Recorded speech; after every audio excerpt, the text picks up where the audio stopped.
আসসালামু আলাইকুম। আজকে 29 রমজান।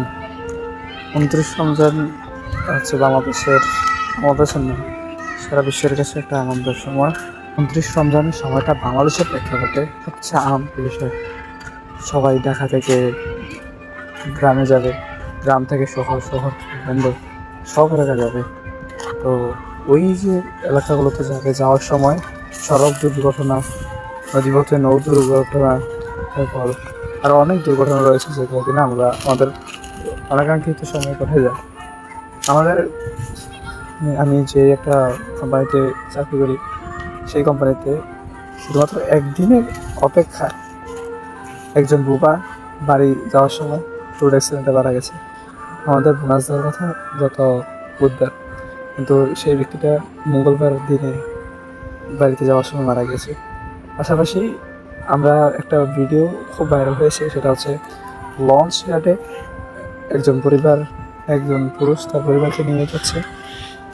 যাওয়ার সময় পুরুষের পাটা ভেঙে গেছে, একদম হাড় বেরিয়ে গেছে, আর আরেকজন মারা গেছে, তাও পরে তার অর্ধেক বডি নেই।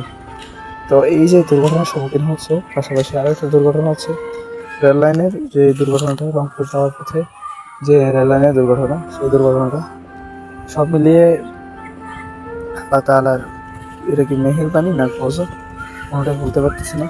তবে হ্যাঁ, এটা বলতে পারতেছি যে এটা আমাদের অসাবধানতার ফল।